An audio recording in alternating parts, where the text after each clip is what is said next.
Hey guys, it's Candy, and I'm going to share with you the books that I read in April. I read this many books in April. I don't know what that number is yet because right now it's only April 11th. I'm actually sitting down to just share with you the first 3 books that I've read this month. Well, actually 2 and 1 that I did not finish, and I'll tell you why. I had mentioned in the last video that I kind of wanted to do this just because I feel like I have a better memory of the book if I talk about it soon after when I read it versus potentially 30 days later. So I'm just gonna jump into it. The first book that I read is Does It Hurt by H.D. Carlton. I read this one on my Kindle. This was actually the pick for my friends and I book club for this month, and they had all told me they wanted me to pick out something different than anything we read before. And I'm like, have you guys been seeing any of these like dark romance novels that are out there that are all over TikTok? All these women ranting and raving and how great these books are. This was one that kept popping up all over TikTok. So I was like, let's give it a shot.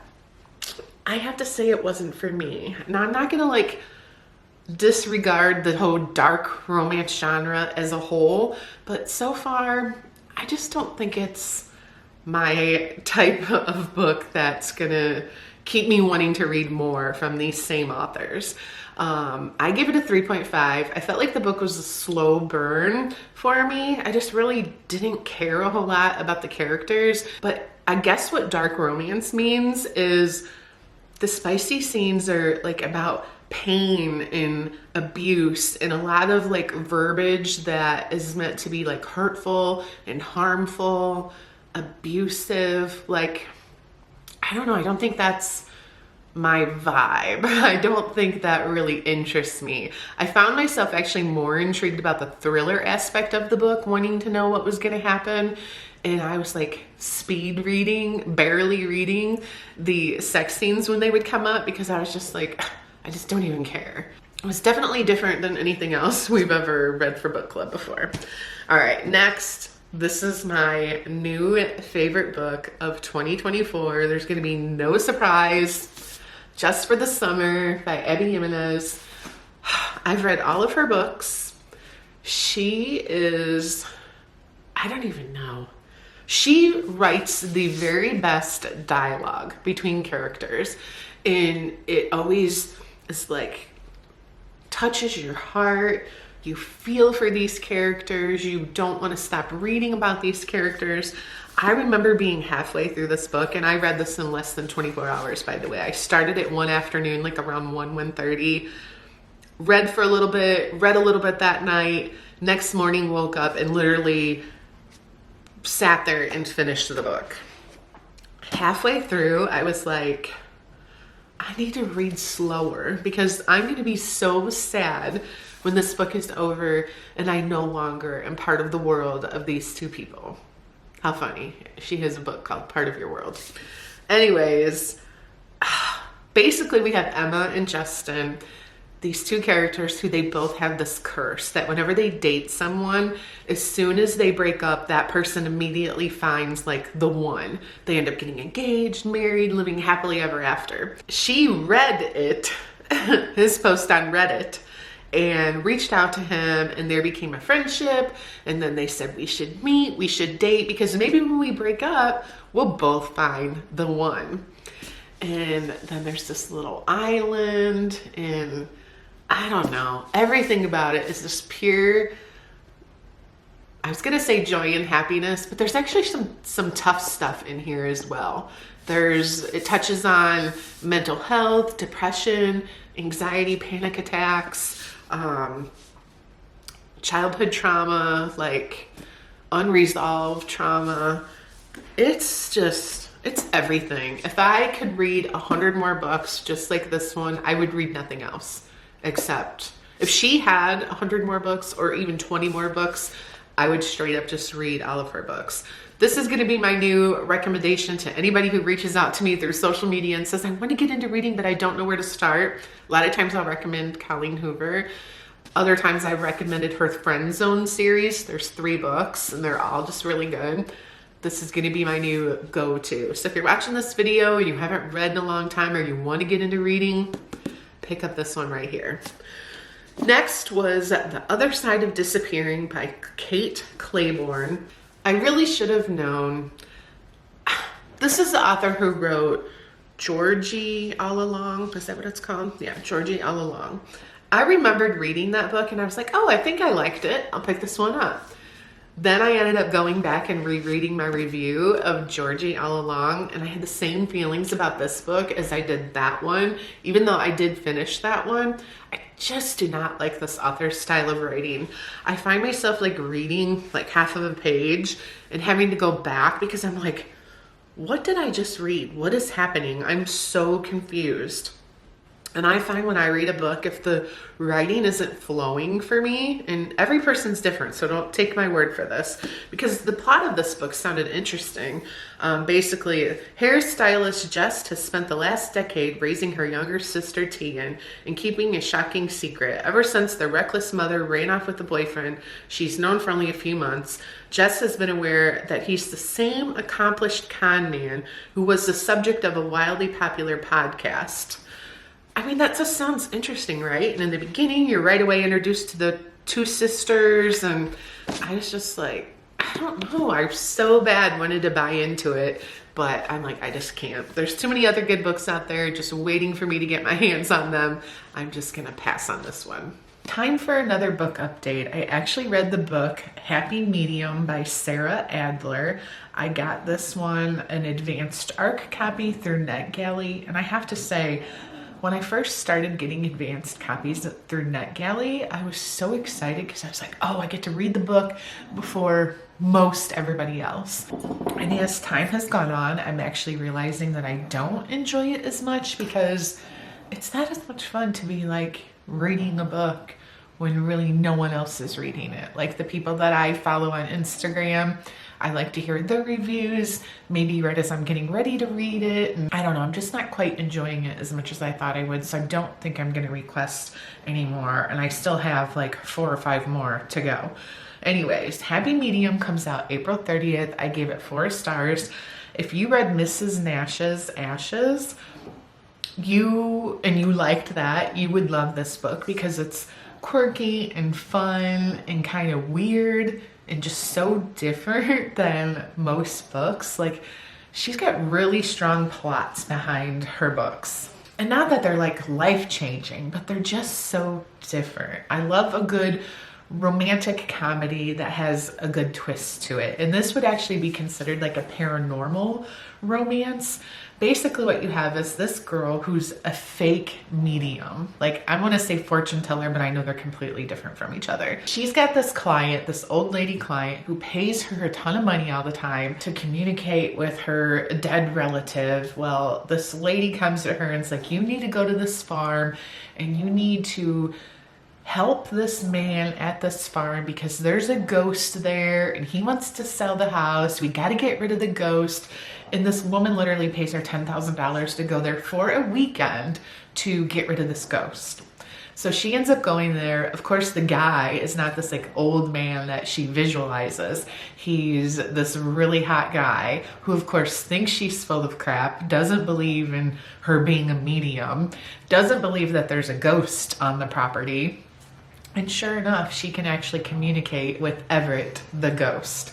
There is a real ghost, there's a curse, there's a reason why the ghost is there, and she ends up staying for a lot longer than a weekend to try to convince this guy why he can't sell the property, why he has to stay there, and if he leaves, this curse. And it's just so cute and funny and interesting and a quick, I want to say a lighthearted read, but it's not really lighthearted. It's kind of heavy, but I thought it was very enjoyable. I recommend it, especially for perfect like summer read, summer vibes. Actually kind of fall vibes when you think about it, because it's just not haunted, but kind of eerie. I don't know. It was a cute book. All right, lots of updates for you guys today. I read How to End a Love Story by Yulin Kang. This is written by an author who actually is doing the like screenwriting for Emily Henry's People We Meet on Vacation, as well as the writer-director of the forthcoming Beach Read film, also by Emily Henry. And so I saw all of these like rave reviews and just people excited about reading this book. And I gave it 3 stars, and even that was being kind. I really didn't like the main plot of the story, that this like guy and this girl reconnect. They knew each other from their past, where this girl's sister was killed by this guy's car, but it was like suicide, not an act. Like, she walked in front of the car on purpose. So technically it's not his fault, but yet she blamed him for it for many years. And the way they meet later on in life, and they're like forced to work together, so we have forced proximity. And the way they just joke around and like flirt with each other, it's just so awkward for their age and just the circumstances. I just wasn't a fan. So that was not good. Then I started the Graci Year. This book has been on my shelf for probably well over a year. It's a young adult book, and it's kind of a cross between Divergent, Hunger Games, Lord of the Flies, kind of like a Survivor sort of. I don't know. It was really, really good. I knew that it was rated very high on Goodreads, and I kept, should I read it? Should I read it? And the title is very fitting, but for some reason, I just was always like, I don't know if I like the title. I think the cover is beautiful, but I'm so glad I finally picked this up because I flew through it. It was so good. I need to see if this author has written more books that maybe I would be interested in, because I was just blown away. It just keeps you hooked from the first page to the last. And it's about this girl. When they reach a certain age, their Graci Year, they basically have to get, it's kind of like Handmaid's Tale too. So there's a lot of, maybe even trigger warnings in this book for some people. I don't know, but basically a husband gets to select them, but then they have to go away for a year and survive like out in the wilderness, and all this crazy stuff happens. And typically then when they come back from the Graci Year, some people don't make it, some people die. Like, it's crazy, and it felt so realistic and intense and scary and emotional. Highly recommend it if you have a chance to read that. So I've mentioned before that I now have all Ellen Hillerbrand's books, and I'm kind of just working my way through them in no particular order. So I thought I would read Summer of '69, because so many people had this, like, if you ask someone, what's your favorite Ellen book? A lot of people would mention this one. I just wasn't getting it. I mean, there's a lot of different characters to follow, which is true kind of Ellen style. Usually that's how most of her books are. And I mean, there was some plot to this that you were like, oh, what's going to happen? But the build up to get there was just kind of boring to me. I found myself like, when I read a book that I'm like, I don't know, but I don't want to DNF it, because I feel like I want to be able to like get to that point where I've read all of her books. So I don't want to just skip over it, but I was really speed reading, like barely reading halfway through. Towards the end, started paying more attention, thinking, okay, this is gonna get good. I don't want to miss anything. And it still just wasn't anything that spectacular. It's definitely a literary fiction, like real hardcore life story, but it just wasn't for me. It's definitely not one of my favorites that I'm going to recommend to very many people. Then we have Listen for the Lie by Amy Tintera. This was one of the Book of the Month Club's books for March. And this is getting amazing reviews, amazing ratings. And I thought, I don't know, a lot of times the thrillers that I end up getting from Book of the Month, they sit on my shelf, and as time goes on, they start getting lower and lower ratings. And then I end up sometimes not even reading it at all because I lose interest. And this one is just doing so well that I'm like, all right, I gotta read this one. And I read it in one day. I started it yesterday, probably around 2:30, 3 o'clock, because my husband had plans for the afternoon. Took a few breaks here and there, and ended up finishing at about 2 in the morning last night. So good. It's a thriller. It's about this woman who's basically accused of killing her best friend. and she had like also got like knocked in the head, so she had like kind of like a brain injury and has amnesia, or had it. Like she never could remember, this is now 5 years later, and she never could remember what happened. She has memories from that day, but not like how her friend was murdered, and they could never find the like evidence of how she was murdered, so they could never arrest her and claim her guilty of murder. So really no one was ever accused.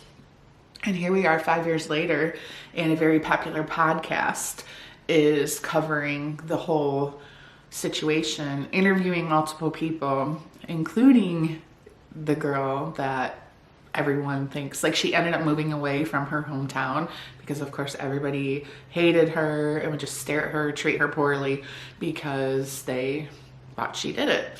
So the podcast guy is going through interviewing everyone. It was really interesting, and just so many times I was like, oh, I have it figured out, I have it figured out, I know what happened, I know what happened. And it still ended with something that I didn't figure out. So it was really good. I was blown away by the ending. I gave it 5 stars, 5-star plus if I could. I definitely recommend it. I think a really good thriller sometimes is few and far between. I feel like for me, thrillers are just okay, it was good, or really, really good. And I'm lucky if I get like maybe 10 of those a year out of all the reading I do. And this one is definitely one of them. All right, I wanted to share the last 2 books that I read for the month of April. I cannot believe it's going to be May already. I know I'm posting this a couple days early, but I'm out of town on Saturday, so I won't be reading on Saturday. And even if I start a new book on Sunday, I'm not gonna have it done in time to post this video on the 1st. And I really just like posting these videos on Sundays. But anyways, the last 2 books I read, one was The Wishing Game by Meg Schaefer. And this was popular probably like last year, especially. I feel like a lot of people were reading it. I give this 4 stars. I really liked it. Very, very different than most books I read. It's very magical, unique. I love the little boy Christopher. I recommend this, especially if you're kind of just sick of the romance novels with all the miscommunication and the angst, and you're just like, let's just have a sweet, calm, joyous, happy, like, I was gonna say realistic. I guess it could, yeah, it could be realistic. It was very cute. Did it blow me away? No, but I very much enjoyed it. That's why I give it 4 stars. Last for April, so many of us readers have read this book the day that it came out, April 23rd. Raced to the bookstore to get it. I raced to Target. You know, out of all the Emily Henry books I've read, and I could be wrong, I don't think I've given any of her books 5 stars. I feel like the writing is very, very good. Her storytelling is captivating. It's very enjoyable. It flows very well. You don't feel like you're missing out on any details, like you're getting the big picture. I think the reason why I gave this book 4 stars, and I think I've given all of her books that I've read so far 4 stars, I feel like the plots are very simplistic. They're very real life, real problems, not over dramatized. Like, these are true stories.